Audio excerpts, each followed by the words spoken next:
Hello and happy day. Welcome to New Age Custom Farming. If you're new here, we are a custom farming operation in Wisconsin. And if you've watched our past couple of videos, you will have seen that we ran the New Holland's new CR11 combine. We had a fantastic time driving it and stuff. And I'm gonna toot Avery's horn just a little bit, but he got some great drone shots of it.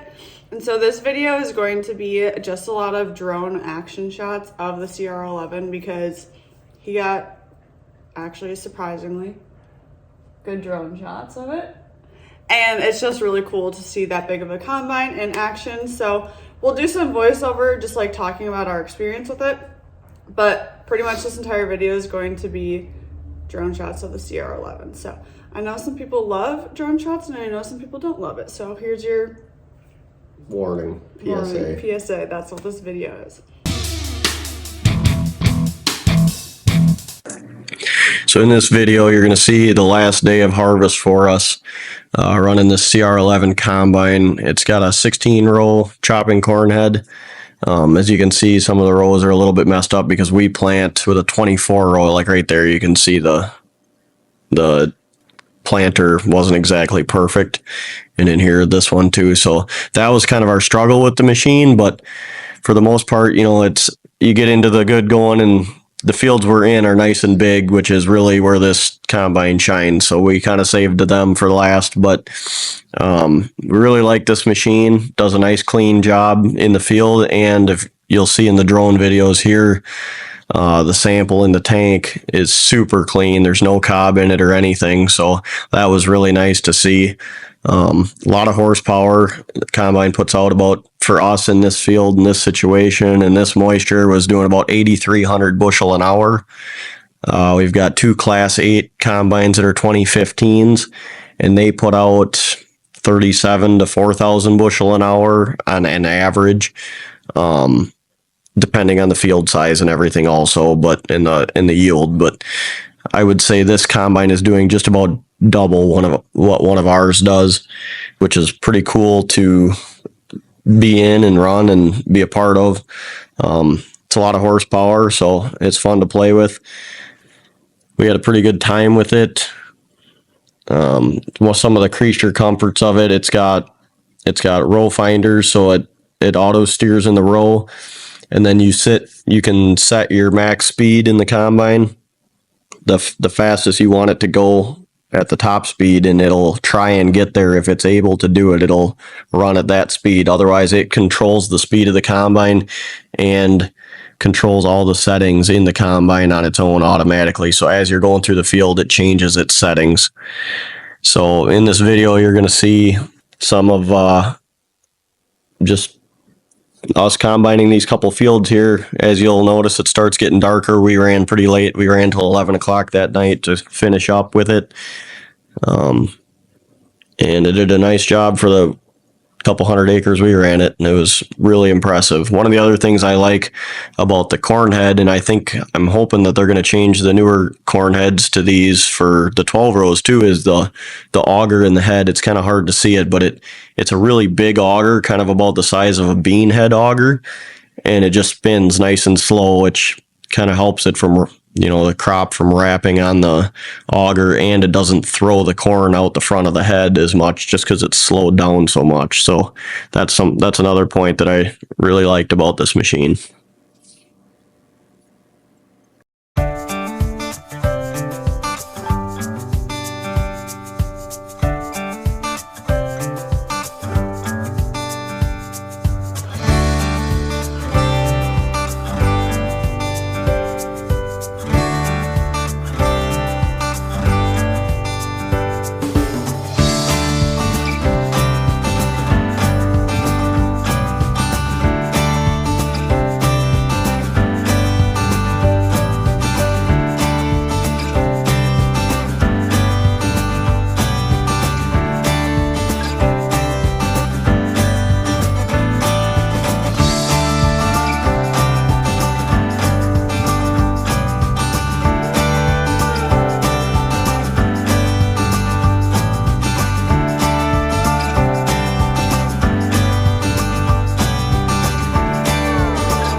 So Emily's got some questions in the comment section that some people have left on the previous video that we posted about this. So she's going to read some of them to me, and I'm going to give my answers to them. React and respond to them because some of them are funny too. Okay. This one says, Emily now has video proof that Avery is capable of saying, "It's my fault. You better keep this video footage easily accessible for future use to show Avery and remind him." Yeah, I think I take blame for most things anyway, just to smooth them over faster than instead, because it's easier just to take the blame than argue. So this comment says that combine will take it at 7 miles per hour. And I think what they're referring to is, I think in our video, we said that we were going to set it at 5. So kind of what you're just saying is you can set it at the speed you want it to go, and then it'll match that. So you can set the max. So you hold the cruise control button and it'll set it at the speed you want it to go. So I could set it at 15 miles an hour, but the machine is only going to go the speed it can. So like obviously when you set it at, you would never set it at 15, but say you set it at 8 miles an hour. If you get into a drowned out area that's, maybe 50 bushel corn or something, it's going to fly all the way up to 8 miles an hour and scream through that. But I'm telling you, when you get into 240 bushel corn and you're dumping on the go, that takes so much horsepower. And not to mention you got a 575 bushel grain tank. So you're toting all that weight around too. You can really tell that it takes a lot of horsepower to move that much grain and just unload. It takes a lot of power to unload. And then the crop itself, when you're in 200 bushel corn, you won't be going 7 miles an hour, but it could. Well, yeah. The chopping corn head takes a lot. You got to remember you're doing 16 rows of chopping. So the heavier the crop is, the harder it's going to chop up the crop. That takes more power. So it all depends on the field. I mean, it'll go 10 miles an hour in 50 bushel corn, but so will my combine. So got to take that for what it's worth too. Why didn't Mason get to run the CR11? Mason did run the CR11, not on camera. He ran it a little bit the one day, but when we had the 780 chopper all fall, he ran that all fall. So he got his glory in the new machine. It was my turn. His turn in the fun seat. Yep. Somebody says, I don't want to be mean, but auto steer looks kind of boring. I would rather drive it. Yeah, I drive my combine over. Well, let's just say I'm looking down corn rows for 3 months. So if the machine wants to drive itself, that's just fine. I would much rather have that because you're not focused so much on driving. You can watch your settings. You can watch your horsepower. When you're unloading on the cart, you don't have to worry about watching the rows. You can just look over at the cart and move yourself forward and backward. Or if you have cart automation, you can use that to fill the cart. We didn't get to use that because the rain was coming, so we didn't want to stop and wait for that to get all set up. So we just kind of did it the way we always do it. But yeah, I mean, I don't know. The auto steer is nice. Some people think I don't mind driving. I drive my chopper. I steer my chopper and I steer my chopper and I steer my combine all fall. So when you do it for 3 months, you're happy that the machine will drive itself. I was going to say, from my little combining experience, I think driving is fun, but it was more fun for me to be able to press a button, release my hand, and just see it do its thing. Yep. That was cool. You also need to be able to steer it though, too. Well, yeah. So but I've drove your combine before and had to drive and stuff. Mm-hmm. And, it's fun to drive, but it's more fun to press a button. Yes. Let's go.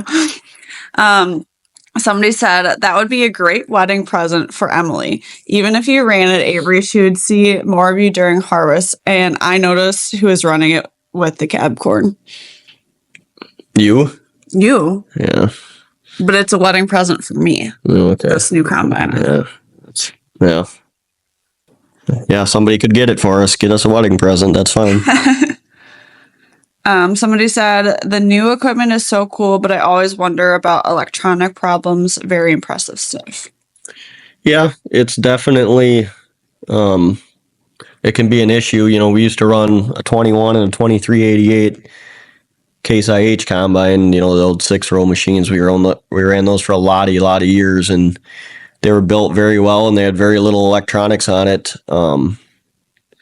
It's definitely a lot simpler to figure out the problems, but you know, sometimes the electronics can save you too. You know, if you like a gearbox pressure, and I mean, just there's hundreds of things that it's monitoring that, I mean, they can save you a lot of money versus, you know, like a gearbox oil temperature. If you don't have a temp sensor, you don't know when it's overheating, and then instead of fixing why it's overheating, you're just buying a whole new gearbox. So it can be frustrating when it's shorting out and not working and having electrical problems for sure, but it can save you some major money on some bills too. So it's kind of take it with a grain of salt. People are wondering what combines we currently have. So my combine that I run is a 2015. It's a 8090. And then Mason's combine is also a 2015, but it's it's a later build date where they switched to the 8.9, and that's what his is. So they're essentially the same machine. They got a few subtle differences, but for the most part, they're the same, especially on the inside of the machine. Last question is, how do you think it would do during the wet years? Obviously, you mean for field conditions or for like grain moisture? Do you think they're talking about grain moisture? Both. Yeah, I mean, it's a heavy combine. I think they said it weighs 65,000 pounds without the head. So, you know, it's kind of got that against it for mud reasons, but also it's got big tracks on it, and it's got big float tires in the back with 4-wheel drive. I would argue to say that this big machine could go through the mud better than my, say, 2-wheel drive wheeled machine. I would think that Mason's combine, because he also has tracks and he's got big float tires on the back, I would argue that one could go further just because of the weight difference. It'd be a lot lighter, but also these are high-speed suspended tracks, so I don't know what the suspended tracks, what they do in the mud. I'm sure it does well in the mud, but you know, weight's always a disadvantage when you get this big. For crop moisture, they've definitely changed some things in them that I think it'll do a lot better job with the grain and higher moisture corn. We do a lot of times we're combining 23 to 28% corn. This year was definitely an exception. We had nice dry crops this year, but I asked them all the same question, and they said they've changed a few things on the internals of them to make them do better. I know one of the things that they've changed is the slope where the grain flows down to the return auger. They've made that a lot steeper in the new machines, so they said that helps a lot getting the crop down to the returns, and it doesn't plug up nearly as fast, which is a problem in our older combines, but they've addressed that and made their changes to make it work. So I think it'll work good in the wet corn. One final comment to highlight, because we agree with it, is this comment says that is like one of the nicest combines I've ever seen. Yep, that's for sure.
them were pretty sick drone shots. If I don't say my solo myself. You just even speak That wasn't English. even English. Yeah. So, yeah, it was a nice combine. We let her rip all night that night, well, till like 11. Got harvest wrapped up there. So I guess thanks to New Holland for letting us use it. Thanks for watching these sweet drone shots and my skills. Do you want the CR11 back here? Do I want it back? Yeah. Well, yeah. What I'd be curious to try is, I think they're coming out, they have a CR10, but I think they're going to start working that series, the CR series, down to the 9 and the 8 series, like the class 8, class 9. I don't know how it exactly works, because the CR11 is technically a big class 10 combine, I think, because that's the biggest class they make. So what I'm saying is I'd be curious to try it in like the class 8, like a comparable combine to what we run every day. I'd be curious to try the new style, you know, all the new changes on the smaller machine. That's what I would like to try. But with that, thanks to New Holland and Hennessy, our New Holland dealer, for setting it up so that we are able to use it. Obviously, our harvest went out then with a big old bang of being able to use a brand new combine, so that was really incredible. And we really appreciate their support of our channel and our farm and what we all do here. And we appreciate your guys' support of watching our videos, because if we didn't have you guys watching, we wouldn't be able to have these opportunities as well. So thanks so much for watching. We'll see you in the next one. Bye.